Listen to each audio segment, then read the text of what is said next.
Happy New Year everyone! This is year 2025 and welcome back to my YouTube channel Francis Vlogs. It's me again, Francis De La Cruz, your seaman vlogger. For today's video guys, I will teach you how to plot the ship's position and of course the dead reckoning position, the set, and drift. So, let's go! Okay guys, let's start. Ito yung mga kailangan natin para makapag-plot tayo, tapos makuha natin yung dead reckoning tsaka yung set and drift. Ito yung position natin, 25 degrees, 21 minutes, 20 seconds north to 054 degrees, 21 minutes, 40 seconds east. Ngayon, kailangan natin ng speed na, for example, yung speed natin is 8 knots, tapos kailangan natin mag-plot ng 1000 hours. So, itong position natin, ipa-plot natin sa 1000 hours. Tapos, after 45 minutes, dapat mag-advance na tayo ng position kumbaga dead reckoning. Yun yung tatawag na dead reckoning. So 10:45 hours. Saan ba yung position natin sa oras ng 45, sa oras ng 10:45 hours? Ngayon, ang course natin is 116 degrees true. Okay? So ito yung course line natin guys. Ito yung course line natin. Tapos nilagay ko na yung course na 116 degrees true. Ano lang yan? Ganito lang yan guys. Itong course line natin. Lagay mo lang dito sa compass row sa gitna, tapos ayan. So 110, 115, 116. Okay? So 116 degrees true. Ngayon, plot na natin itong position natin na 25 degrees. So alam niyo naman guys yung longitude natin siya latitude, okay? So yung longitude natin guys, recap lang. Ang longitude natin itong mga numbers nandito sa taas, yung naka-horizontal. Ayan. Yan yung mga longitude natin. Ngayon ito naman naka-vertical guys, ito pababa. Yan yung latitude natin. Okay? So paano basahin? So papiaw muna tayo. Ganito lang yan guys. So 24 degrees. So by degrees 24. Wait, ang hulog. 24 25 so pataas siya. Okay? Yan. Ngayon sa minutes tayo. So 25 degrees. Yan guys, 25 degrees, 00 minutes, 05 minutes, 10 minutes, 15 minutes hanggang pataas na. Okay? So 00 ngayon 00.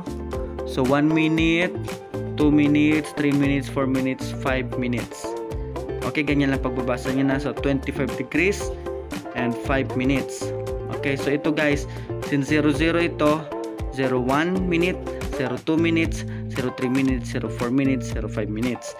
Ngayon yung seconds, ito guys, gitna guys, seconds yan. So, kung 00 minutes to, so meron kang 10, 20, 30, 40, 50, 60 seconds.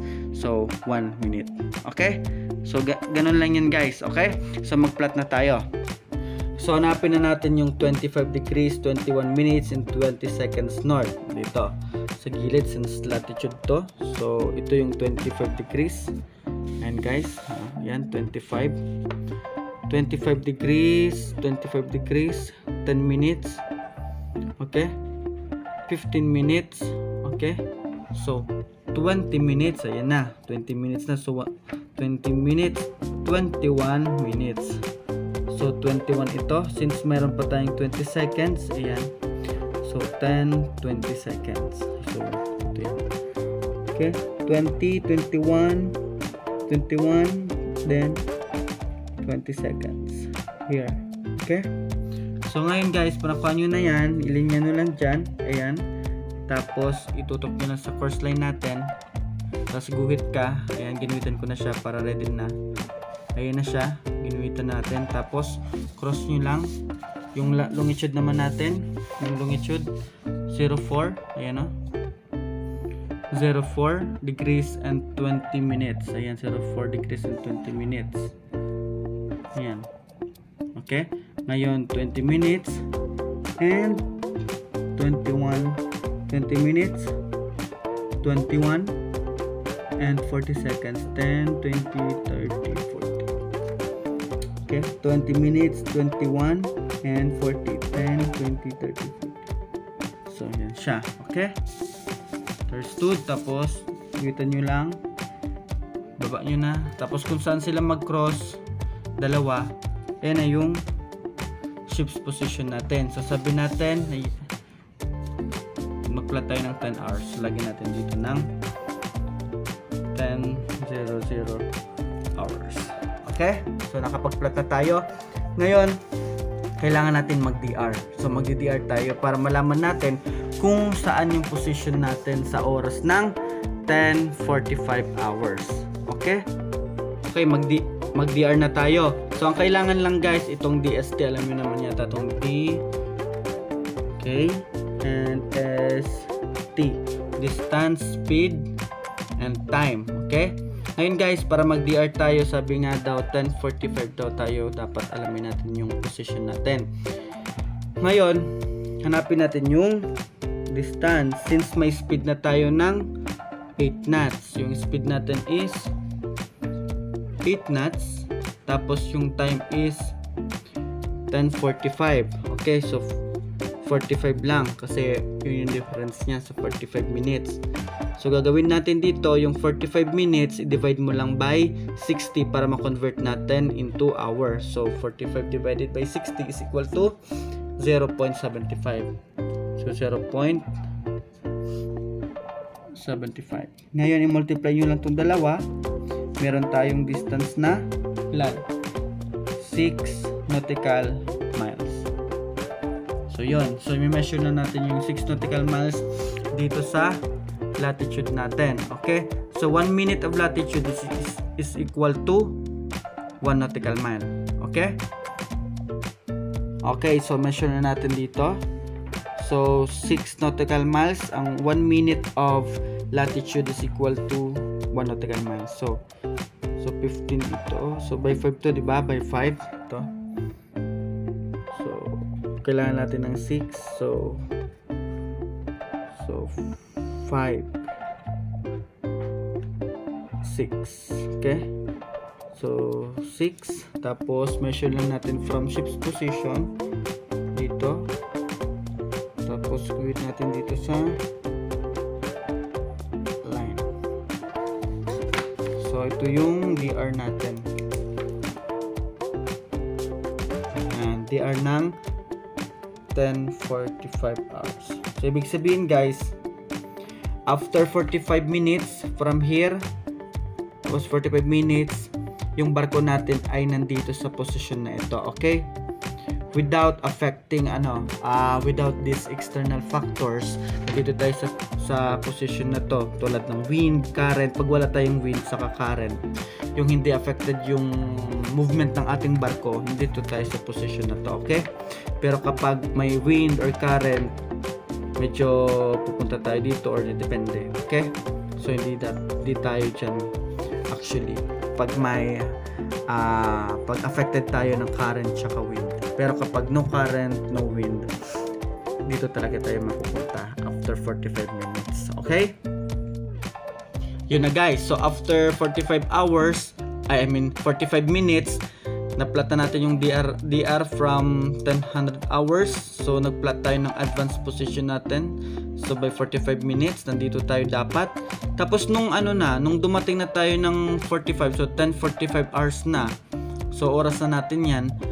Nung chinek mo yung GPS natin guys, yung position, tapos pinalat mo, ito yung lumabas. Dito tayo, nandito yung barko natin.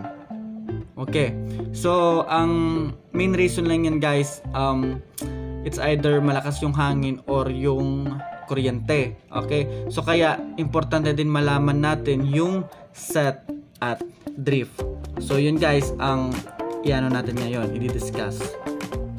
So okay guys, kunin natin yung set tsaka drift nito. So sige, alam niyo naman yung set is yung direction or yung movement ng current. Ngayon yung drift naman is yung speed ng current. Okay, so gawin lang natin yung line to. Ayan, tapos lagay nyo lang dito sa compass rose sa gitna itong line na to. So lagay nyo dito sa compass rose sa gitna.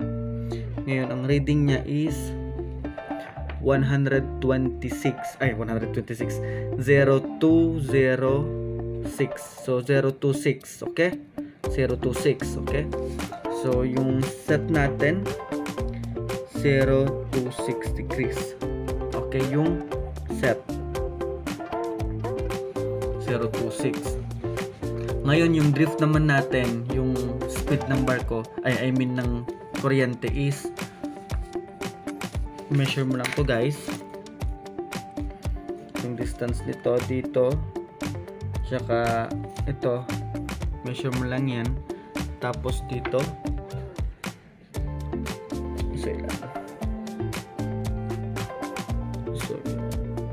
so merong 1.5, I mean 1.1, okay? So 1 degrees, 1.2, I mean 1.2. So yung speed is 1.2. Actually distance pa lang yun, 1.2 yung distance niya. Ngayon pagkukumputin natin yung drift, gamitan natin ulit ng DST. Ito, DST.